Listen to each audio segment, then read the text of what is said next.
이란이든 뭐 아프가니스탄이든 사우디든 늘 떠오르는 게 여성하면 일부 다처제. 안 합니다. 지금도 사촌혼이 이루어져요? 친사촌과의 결혼은 하늘에서 맺어준 인연이다. 많은 분들이 좀 오해하기 쉬운 게 마치 이혼을 못할 것 같잖아요. 이혼 다 합니다. 재혼도 하겠네요. 재혼도 하죠. 이른바 현대국가나 서구사회하고 다를 바가 없네요. 다를 바 없습니다. 그러니까 어떨 때는 저 이걸 쓰고 다닌다는 거. 나와 어쩌면 성관계를 가질 수 있는 외간 남자들 앞에서는 써야 되는 겁니다. 이슬람 페미니즘 그리고 이슬람 페미니스트 동영상의 마지막에 누가 등장하면 남성들이 등장했어요. 이란에서는 그 백래시가 없는 거예요. 성형수술 이란 사람들 어디에 할 것 같아요?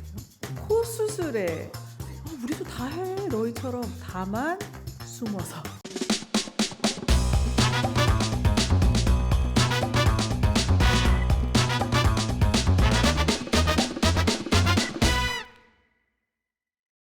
지난 시간에 우리가 이란 편을 계속 이어서 오늘도 좀 얘기를 나누려고 하는데요. 서울대 아시아 연구소 구기현 선생님 오늘도 이 자리에 나와 계십니다. 안녕하십니까? 안녕하세요.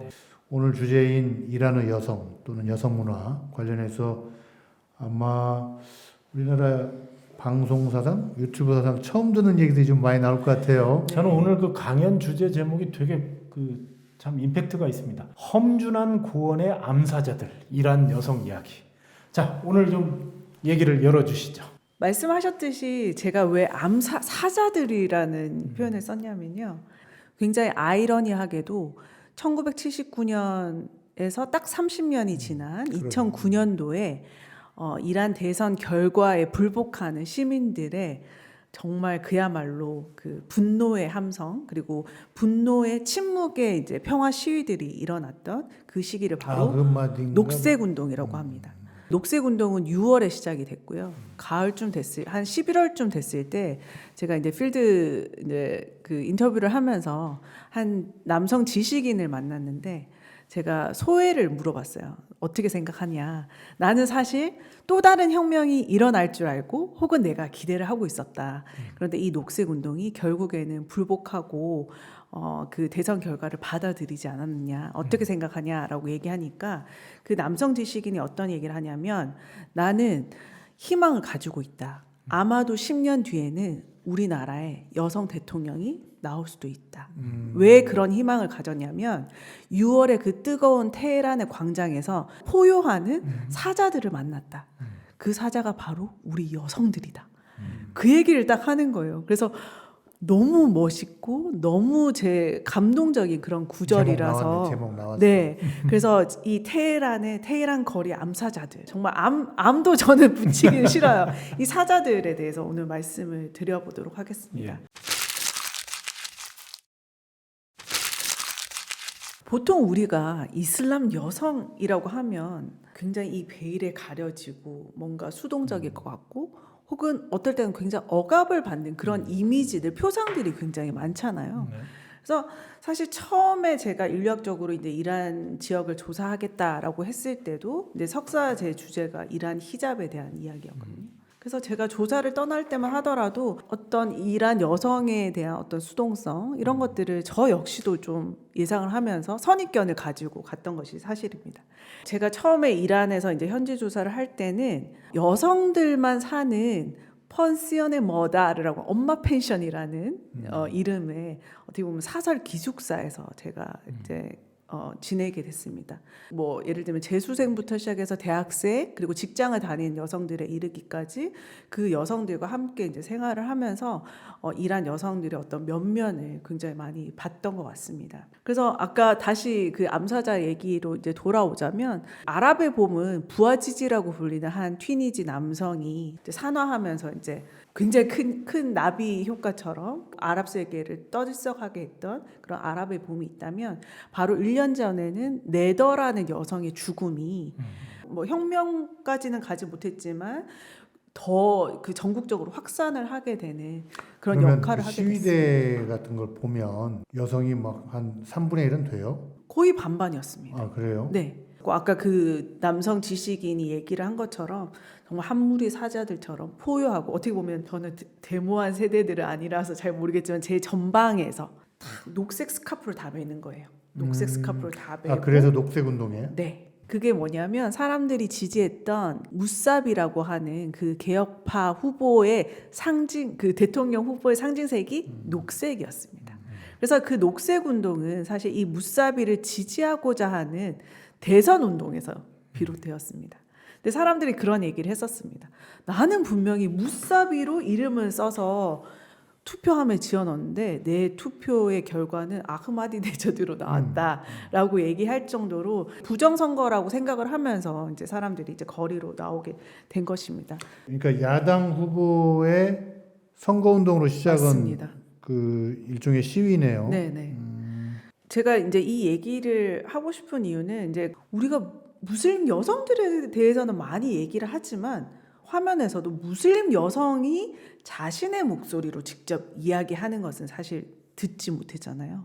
그래서 저는 제 마음속 그리고 제 머릿속에 이 이란 여성은 누구보다도 굉장히 당차고 뭐 아까 뭐 생케라고 말씀을 드렸지만 굉장히 그 이유는 다른 중동 어떤 지역에보다 그 고등교육의 수준이 굉장히 높습니다.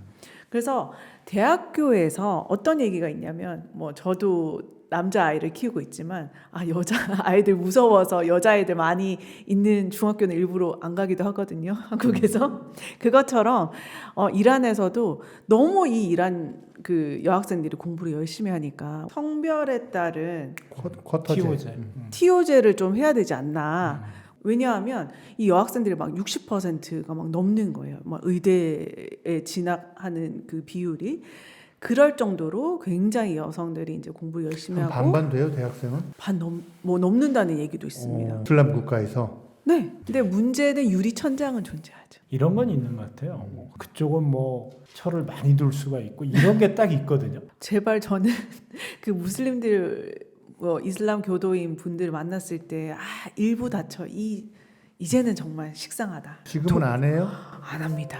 그러니까 하는 사람도 있죠. 근데 도시에 뭐 사는 여성들이라면 그리고 일정의 어떤 교육을 받은 여성들이라면 참고 살지 않죠. 일부 다처제를 하려면 이 4명의 여성들을 똑같이 평등하게 사랑해주고 뭐 돈도 똑같이 생활비도 똑같이 주고 뭐 심지어 잠자리를 똑같이 해야 되는 뭐 이런 얘기가 있으나 그거는 이상적인 이야기고 그렇게 되지 못하는 거죠. 그래서 일부 남성들이 예전에는 뭐 한국에도 옛날에 뭐 축첩제도 뭐 이런 제도가 있듯이 이제 바람을 피고 싶은데 근데 이제 합법은 되는 거죠. 만약에 두 번째 부인으로 이제 걷어들인다면. 근데 현대 그 많은 여성들이 참지 않죠. 뭐 이 여성을 또 들인다는 걸, 뭐 두 번째 부인을 들인다는 것을. 그러면 그 40살 미만의 여성들 중에서 일부 다처를 하는 경우는 10%? 대도시의 10%까지는 경우 안 될 것 같아요. 10%도 안 돼요? 네. 많은 분들이 좀 오해하기 쉬운 게 마치 이혼을 못 할 것 같잖아요. 이혼 다 합니다. 이혼율이 너무 높아서 문제예요. 재혼도 하겠네요. 재혼도 하죠. 이른바 현대국가나 서구사회하고 다를 바가 없네요. 다를 바 없습니다. 그러니까 어떨 때는 이걸 쓰고 다닌다는 거. 그거는 그러니까 저는 이 히잡의 문제도 좀 우리가 제고할 필요가 있는 게 히잡은 결론적으로 말씀드리면 나쁜 게 아닙니다. 예. 저는 가장 핵심적인 것은 이 히잡을 여성의 의지로 자유롭게 벗거나 혹은 입을 수 있는가. 그게 정말 중요한 포인트인 것 같아요. 그러니까 제가 예전에 그 터키와 이란의 사례로 한번 조사를 한번 한 그 비교 연구를 한 적이 있는데 터키는 얼마 동안은 쓰고 싶어도 못 썼어요. 그렇죠. 케말 아타투르크 때. 네. 그때뿐만 아니라 사실 에르도안 들어오기 전까지는 히잡이 거의 금기시되어 있었어요. 그래서 만약에 터키의 이스탄불 대학교를 내가 들어가고 싶다라고 하면 히잡을 썼다가 그 교문 앞에서 벗어야 되는 거예요. 근데 이란은 또 반대예요. 이란 이슬람 혁명 이후에 딱 2년 지나고 나서 미니스커트를 입어도 되고 뭐 커트를 해도 되고 뭐 퍼머를 해도 되고 자유롭게 그리고 또 차도를 쓰는 여성들은 또 있고 굉장히 그런 자기의 어떤 종교적 성향에 따라서 자유롭게 선택을 할 수가 있었는데 이란 이슬람 공화국이 이제 선포가 되고 한 2년 지나서 처음에는 공공기관부터 시작이 됐습니다. 자, 공공기관에 들어오려면 히잡을 써야 된다. 그리고 공직에 있는 사람들은 히잡을 써야 된다. 선생님들은 히잡을 써야 된다. 국립대 교수들은 히잡을 써야 된다. 거기서부터 시작해서 한 2년 뒤에는 전면적으로 이란에 들어오는 모든 외국인까지도 히잡을 써야 된다는 법령으로 바뀐 거예요. 의무화 규정이 되는 거죠. 그래서 거기서 문제가 오는 겁니다. 근데 저는 또 이게 한국에서도 마찬가지로 적용이 된다고 생각을 해요. 제가 히잡을 벗고 다니는 혹은 쓰고 다니는 이제 무슬림 여성들, 그러니까 한국에 살고 있는 주로 유학생들, 젊은 여성들을 만나보면 한국에서는 쓰면 쓴다고 뭐라고 하고 한국에서 또 안 쓰면 또 안 쓴다고 그렇게 또 말씀을 하신대요. 특히 참견하기를 좋아하죠, 한국 사람. 오지랖퍼들이 많아가지고요. 그래서 어떤 경우는 이제 터키 학생인데 굉장히 예쁘게 이제 히잡을 딱 쓰고 다니는 학생인데 자기 어디 뭐 여행을 가려고 택시를 탔대요. 좀 밤늦게 또 택시 기사 아저씨한테 한마디 들어. 왜 무슬림 네가 이렇게 밤늦게 놀러 다니냐 그러고.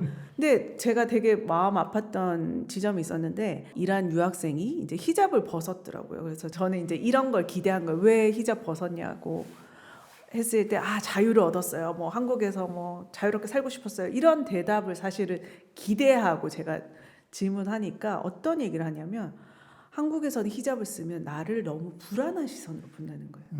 그리고 히잡을 쓴 자기에게는 말을 걸지 않는데요. 주변의 학생들도 그렇고 만약에 다른 사람들을 만났을 때. 그래서 너무 히잡을 쓸 자신을 불안한 시선으로 봐서 히잡을 벗을 결정을 했다는 거예요. 그래서 그 얘기 들으니까 너무 미안한 거죠. 네. 그래서 그게 과연 뭐가 폭력적인 것인가.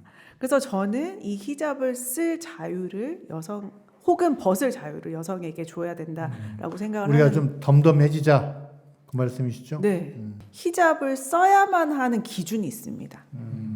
그게 바로 사촌 앞에서부터입니다.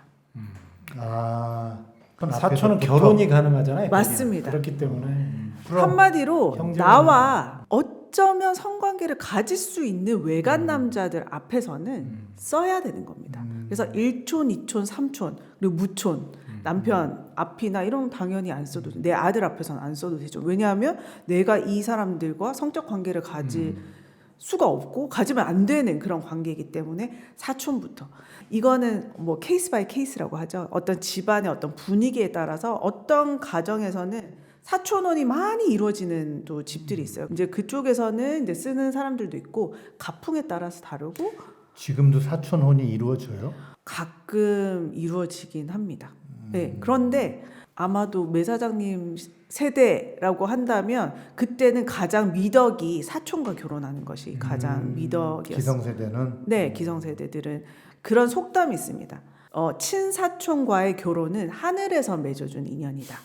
라는 이야기가 있을 정도로. 근데 제가 사실 사촌혼에 대한 이제 에피소드가 있는데 처음에 제가 2002년도에 이제 석사 과정을 위해서 현지 조사를 갔는데 노루즈라고 불리는 이제 긴 설 연휴가 있었어요.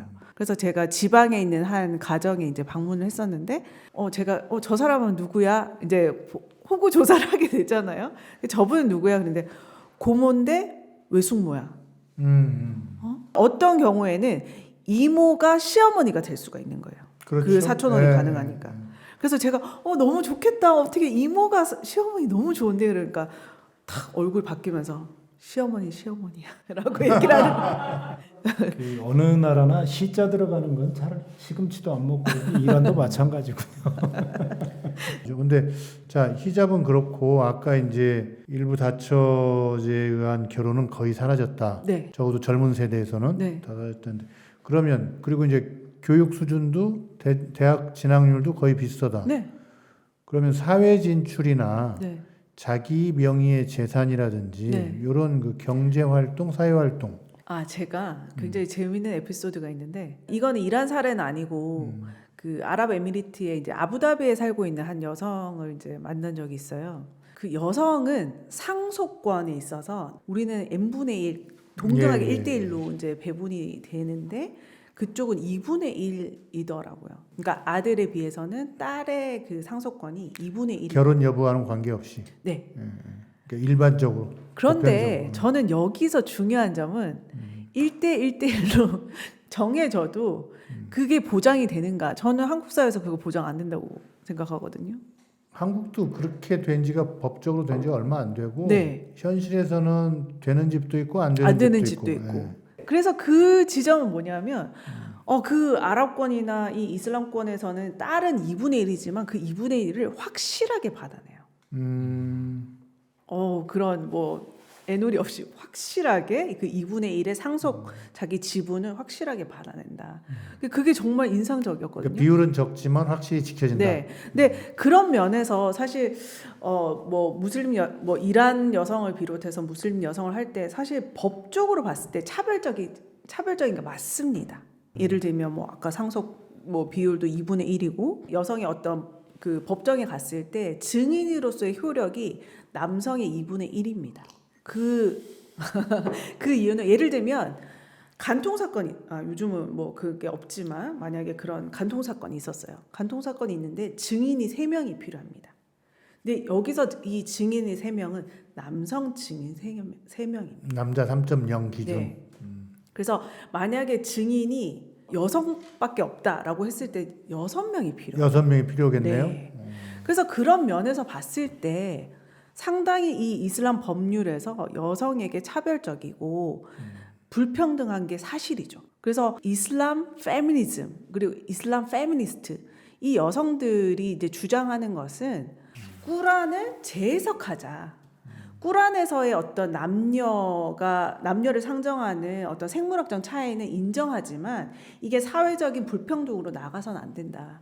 그리고 꾸란을 재해석하고 새로운 법률 현대 법으로 재해석하자라는 주장을 하는 것이 바로 이슬람 페미니스트라고 할 수 있습니다. 그래서 당연히 그 사회 내에서도 뭐 한국도 마찬가지지만 여성과 관련해서 이제 법령으로 이슬람 법이라고 했을 때 수정을 해야 되는 많은 이제 그 부분들이 분명 존재하고 그것을 위해서 그 여성들이 굉장히 눈물겹게 투쟁을 하고 있는 근데 상황입니다. 이슬람 페미니스트라고 했는데 실제로 그게 존재하는 하나의 흐름이에요. 이를테면 우리로 치면은 뭐 유력 일간지에 그러한 그 칼럼이 나간다든지 방송 프로에서 코테이션이 나간다든지 또는 누가 뭐 페이스북에 그런 관련된 글을 올렸을 때 좋아요가 뭐 500개, 1000개 나온다든지 그런 식으로 실제 존재하는 거예요. 이란 사회 안에. 그러니까 이슬람 페미니즘이 존재하죠. 그들의 생각과 주장이. 그럼요. 당연히 존재하죠. 근데 이거는 이제 이란 내에서 여성 운동의 흐름이 쫙 있습니다. 아까 말씀드렸듯이 1979년에 그 이슬람 혁명을 지지했던 그 여성들도 일종의 여성 운동의 시작입니다.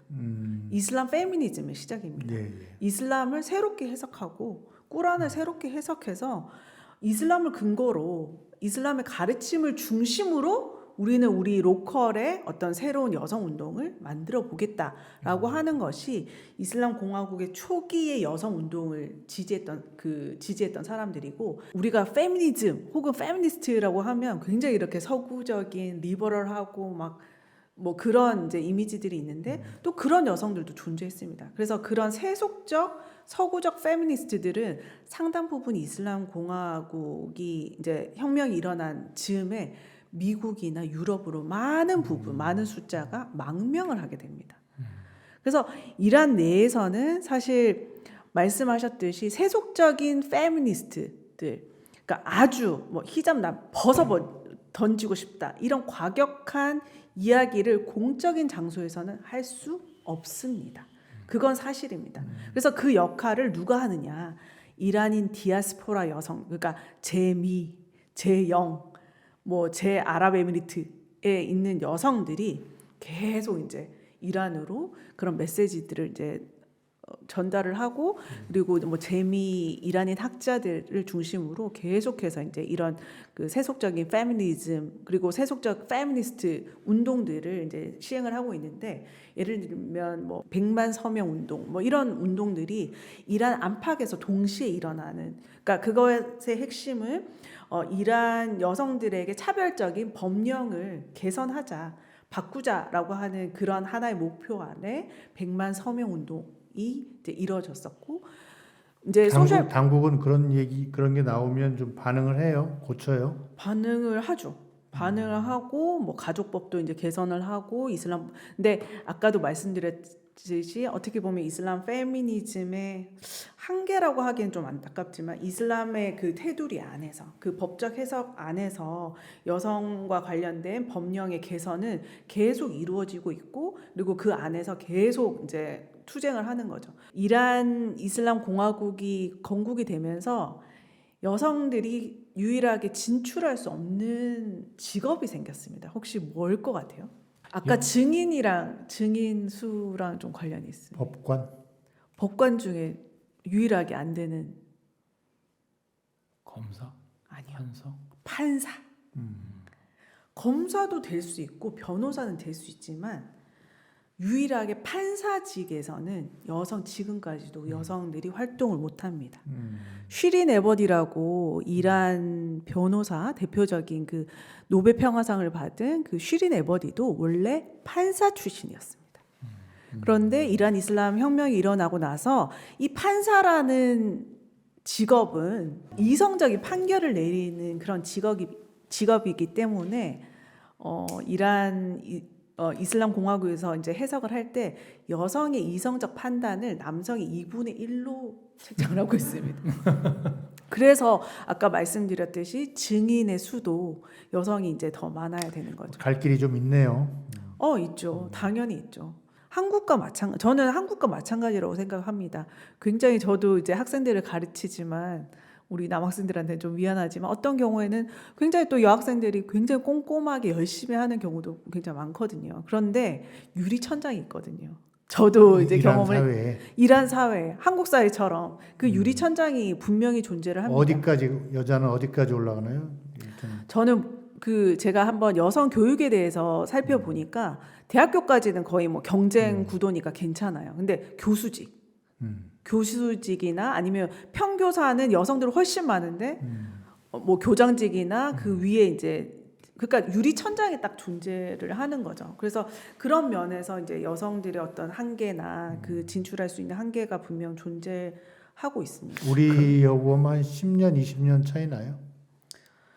우리도 뭐 썩 좋은 건 아니지만 한 10년 정도 차이가 나는 것 같습니다. 사실 중국도 제가 이제 중국의 전에 외교부의 여성 관료들을 만나보면 여성 외교관들이 자기들에게도 유리천장이 있다. 아, 그럼요. 그러니까 어느 나라나 그럼요. 역사적으로 보면 남성들에게 보이지 않는 손해 보는 부분들이 어느 나라나 존재하는 건 사실인 것 같고요. 다만 이런 얘기하면 또 우리나라에서 뭐 남성들이 또 뭐 여러 가지 또 유리천장 있습니다. 한국도.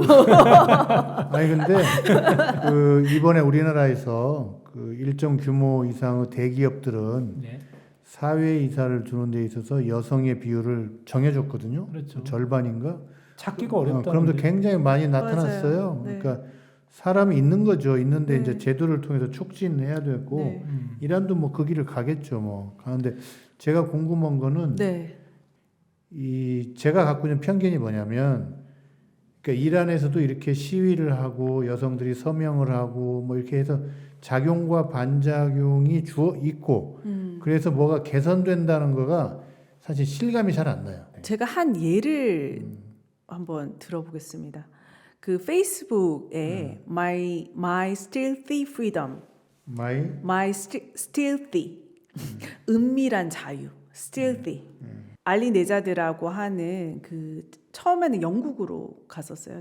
지금 이제 재미 저널리스트가 마시 알리 네자드라고 하는 그 여성이 2014년도에 나의 은밀한 자유라는 페이지를 만듭니다. 페이스북에. 그건 뭐냐면 은밀하게 공적 영역에서는 히잡을 무조건 써야 되니까 은밀하게 벗어서 자신에게 그것과 관련된 사진과 메시지를 보내달라는 이제 페이지를 열고 그게 굉장히 이제 활발하게 지금까지도 다양한 여성 운동으로 이어지고 있는데 제가 그 영상물을 한번 모 여대에서 한번 학생들 앞에서 틀어준 적이 있어요. 근데 그 모 여대 학생이 어떤 얘기를 하냐면 되게 재밌는 지점이 있다.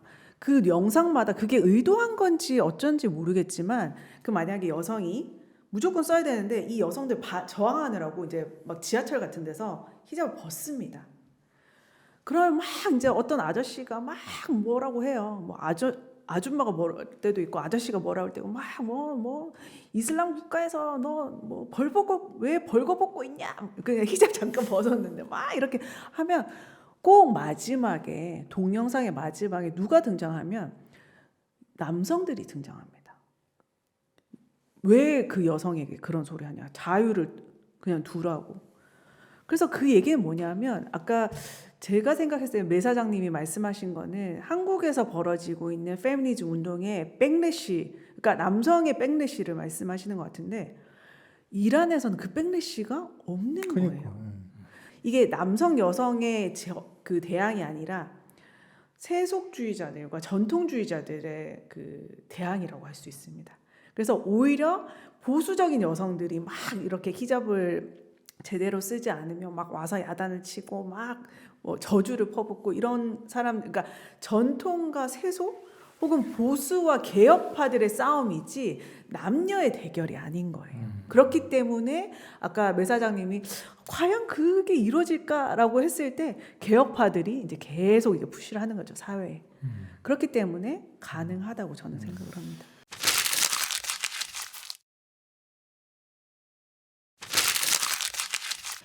지금 그 우리가 이 고원지대 암사자 그리고 이란 여성들에 대한 얘기를 한참 좀 나눠봤습니다. 네. 이란의 아까 그 교육의 제도가 네. 굉장히 발달해 있는데 네. 그 원천이 네. 맹모 삼천지교라는 뭐 우리가 네. 그런 것처럼 이란의 엄마들이 굉장히 강인하다면서요. 네. 그런 교육이 어떤 실태를 좀 볼 수 저는 있을까요? 생각을 하기에 그런 면에서 왜 이란 사람들이 한국 드라마를 좋아하고 한국 문화, 그러니까 컨텐츠를 볼 때 친숙하게 느낄까라고 생각했을 때 저는 이제 엄마도 엄마지만 굉장히 그 끈끈한 가족주의 이런 것이 이란 전통 사회부터 쭉 계속 이제 이어져 온 거기 때문에 그러니까 이런 얘기를 했어요. 제가 그 암사자 얘기했던 그 남성이 저도 이제 오지랖을 피웠죠. 왜 결혼 안 하냐? 이제 뭐 당시 뭐 30 넘었으면 이란에서는 이제 늦은 거 아니냐라고 했더니 어떤 얘기를 하냐면 이란에서 결혼은 1대1이 아니야. 1대1의 결합이 아니라 축구팀의 결합이라는 거예요. 그래서 우리 엄마도 만족시켜야 되고 그쪽 엄마도 만족시켜야 되고 모든 이 집안의 결정이 내려져야만 결혼을 할 수 있다. 즉 이 얘기는 강력한 가족주의가 이제 돌아가기 때문입니다. 저는 엄마들뿐만 아니라 아빠들도 저는 아들 바보, 딸 바보 아빠들을 너무 많이 봤거든요. 그래서 어떻게 보냐면 왜 이상하게도 이 무슬림 남성, 이란 남성이라고 하면 약간 되게 보수적이고 막 억압적이고 그럴 것 같은데 너무 좋은 아빠, 너무 좋은 남편들이 많아요. 그만큼 가족을 굉장히 중요시하기 때문에 너무너무 가정적인 거예요. 그렇기 때문에 이게 좀 사랑은 양날의 검이잖아요. 그래서 이게 과하면 맹모 삼천지교처럼 이 아이들에 대한 좀 뭐랄까 기대감도 크고 이 아이들의 성공이 곧 나의 성공. 그러니까 한국의 부모랑 굉장히 비슷하죠. 그러니까 그 교양 과목으로서 뭐 페미니즘이나 이런 걸 배워서 내지는 검색이나 뭐 책을 통해서 배워서 된 게 아니고 가족이라는 중간 필터를 통해서 이제 네. 그 페미니즘을 그러니까 내 딸의 처지 뭐 네, 이런 네. 상황에서 이제 젠더 간 형평 이런 걸 추구한다 이 말이죠. 네. 그래서 아직은 그런 뭐 면에서 그렇겠죠. 봤을 때 이 가족이 구심점이 되는 이 사랑이 굉장히 크기 때문에 이 자식의 어떤 공부부터 시작을 해서 그래서 이 교육열이 엄청 높습니다. 그래서 우리가 막 수능 칠 때 막 온 대한민국이 뭐 조용하거나 어떨 때는 굉장히 그걸 신경을 쓰듯이 그 이란의 그 수능 시험은 그러니까 콩쿨 한다고 하죠. 네. 그 콩쿨이라고 얘기를 부르는데 그 대학 입시가 굉장히 여기도 중요해서 학벌이 중요해요. 중요해서 뭐 과외도 많이 하고 학원도 많이 다니고 재수 삼수 시키고 막 그 교육열이 굉장히 높습니다. 그 말하자면 명예이자 훈장으로서 학력을 얘기를 하신 것 같은데 네. 경제적인 수입이나 네. 이런 데 있어서도 학벌이 많이 한국 사회하고 비교해 보면 그 정도로 영향을 미치나요? 좌우를 하죠. 근데 또 이란 사람들 뭐라고 얘기하냐면 그것의 위는 금수저.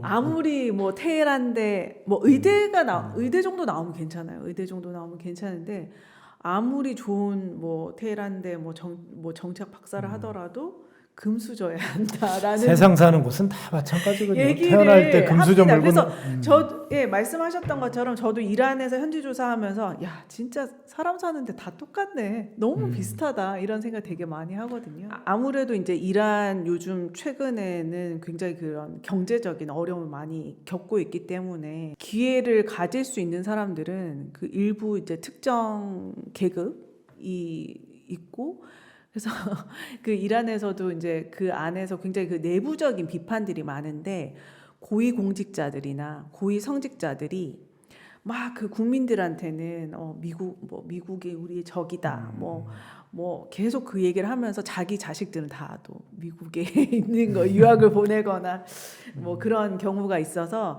그 안에서도 그런 뭐 비판이 굉장히 많은 지점들이 있습니다. 한 가지 여쭤보고 싶은 게 이제 네. 이란 같은 경우에 성형 수술에 대한 관심이 여성들이 많다고 들었는데 네. 사실입니까? 맞습니다. 성형 수술 이란 사람들 어디에 할 것 같아요? 뭐 일단은 얼굴 쪽이지 않을까요? 네, 얼굴 쪽이죠. 네. 이란은 코 수술에 코요. 코. 아니 뾰족하잖아요 원래도. 그런데 너무 그러니까 우리는 낮고 낮아서 코를 세우는 수술을 하잖아요. 네. 예. 그 사람들 너무 크고 높아서 깎는 수술을 해요. 그래서 이렇게 테헤란의 거리를 가다 보면 이렇게 그러니까 깎으면 멍이 들잖아요. 그래서 이렇게 몰라요. 약간 그것도 부의 상징인 거예요. 이렇게 딱 코에 반창고를 이렇게 붙이고 딱 이렇게 가면 저 사람 코 수술했네. 근데 남자들도 많이 하고 있습니다. 오. 남자들도 코 수술 많이 하고요. 쌍꺼풀은 하지 않습니다. 뭐 아주 태어날 때부터 장착이 돼서 나오기 때문에 우리는 쌍꺼풀 수술을 제일 많이 한다면 이란은 단연 코 수술을 하고 그리고 저는 사실 이란에서 광명을 찾은 케이스입니다. 제가 왜요? 라식 수술을 이란에서 했습니다. 싸요? 예, 쌌습니다. 얼마나? 2002년도에 50만 원이었습니다. 그때 한국에 300만 원 할 때 두 짝에 아니 원래 라식 수술이 그 러시아 쪽에서도 많이 수술을 한다고 그래요. 의사들이 맞아 뭐 의과대학 졸업하고 뭐 재래적인 그 정도의 실력으로 라식 수술을 할 수 있는 건 아니잖아요. 상당히 좀 따로 트레이닝도 좀 받아야 되는 게 코 수술이고 라식 수술일 텐데 그런 것들을 하고 있다는 것이 매 사장님 그 이란의 의술을 폄훼하시는 겁니다. 아니 치술도 엄청 되어 있어서 이란 출장자들 그리고 이란에 가시는 교수님들끼리 어떤 얘기예요? 이란 임플란트나 이 치료하려면 이란 가서 해야 된다. 싸다. 그리고 기술이 좋다. 의술이 발달되어 있다라고 많이 알려져 있어서 운동의 그 의술이 굉장히 발달을 한 게 과거 그리스의 뭐 히포크라테스나 그런 의술이 한동안 굉장히 꽃을 피웠다가 네. 유럽에 암흑기가 있었잖아요. 네, 네. 그게 바로 이쪽 중동으로 전해져서 네. 아라비아에서 그것이 그 유일하게 기록으로 남아가지고 그 기술이 다시 유럽으로 넘어갔다는 거예요. 그렇기 때문에 그게 넘어온 게 이제 피렌체고 이 메디치입니다. 예, 그렇습니다. 그래서 그런 부분들이 우리가 아랍 문화나 페르시아 문화에 네. 대해서 알아야 되는 이유가 네. 늘 서양 중심의 어떤 시각에서 우리가 좀 탈피해 보자. 네. 그래서 바로 우리가 메디치 더 보라. 심층적인 이 시간을 마련해서 우리가 네. 이란 얘기를 지금 쭉 해왔고 두 번째 시간으로 이란의 여성들에 대한 얘기를 참 또 나누다 보니까 시간이 금방 지나는 것 같아요. 저는 일단 일부 다처 결혼이 사실상 폐지됐다는 것이 조금 뜻밖이었고요. 폐지되진 않지만 하지 않는. 그러니까 그래서 현실 그리고 어떤 이란 분이 어떤 얘기를 했냐면 뭐 저희도 이제 똑같이 뭐 아저씨 뭐 부인 더 없어요? 뭐 이렇게 하면 그분이 어떤 그 외교관이셨어요. 그 한국어를 굉장히 잘하시는 외교관이셨는데 그분 대답이 굉장히 히트였습니다. 나 한 명 있는 부인도 너무 힘들다고 감당 못한다고 no 이렇게 말씀하신 적 있습니다. 문명화의 척도는 여성들의 발언권이 어느 정도 보장되느냐에 많이 달려 있죠. 어쨌든 얘기를 쭉 들어보면 한국하고 한 20년 전 한국하고 네. 많이 비슷한 것 같아요. 여자들의 대입 진학률도 그렇고 네, 저건 세계는 어디를 가나 이슬람권에 어디를 가나 사는 게 참 비슷하구나. 그렇죠. 단지 시차만 약간 있다 뿐이지. 이제 시차도 있고 제가 그 똑같은 얘기를 하니까 뭐 이제 뭐 그런 다양한 이야기를 해주는 어떤 이란 친구가 그냥 이란도 그래? 뭐 이란도 그래? 뭐 남녀 뭐 그런 뭐 데이트 뭐 이런 혼전 뭐 이런 얘기를 제가 이제 물으니까 우리도 다 해 너희처럼 다만 숨어서. 그러니까 공적으로 이슬람 교리나 이런 것에 좀 맞지 않는 부분들은 이제 쉬쉬하지만 사실 그 안에서 굉장히 다양하게 이루어지고 있고 저는 이란이 왜 성형 대국인가로 얘기를 했을 때 또 하나 또 말씀드리고 싶은 것은 이란 사람들이 굉장히 그 명예의식이 있어요. 명예의식이 있고 체면치레 이런 것들을 굉장히 많이 하세요. 왜 우리도 그렇잖아요. 뭐 잔치상에 굉장히 막 음식들을 많이 해놓고 차린 거 없다라고 겸손을 하듯이 이란도 똑같거든요. 그래서 뭐 만약에 이런 그 터러프라는 그런 문화가 있는데 예를 들면 터러프는 체면치레라는 문화예요. 그래서 가서 그 가게에 가서 이거 얼마예요? 라고 하면 절대 바로 가격을 얘기해 주지 않습니다. 뭐라고 하냐면 거벨나더래. 이게 뭐냐면 가치가 없으니까 그냥 들고 가세요.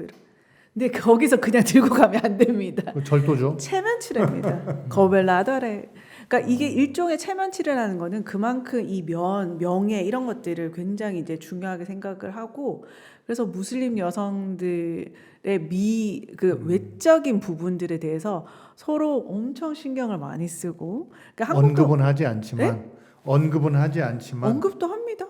그러니까 대놓고 언급하지는 않지만 대놓고 해요. 해요. 네, 대놓고 뭐 살이 쪘네, 많네, 뭐 코가 이상하네, 뭐 예쁘네, 뭐 그런 얘기들을 굉장히 많이 하고 미적인 관심들이 많습니다. 그런 거 봐도 한국하고 한 1, 20년 차이는 있는 것 같아요. 한국에서는 그런 얘기 하면 안 되잖아요. 근데 하잖아요.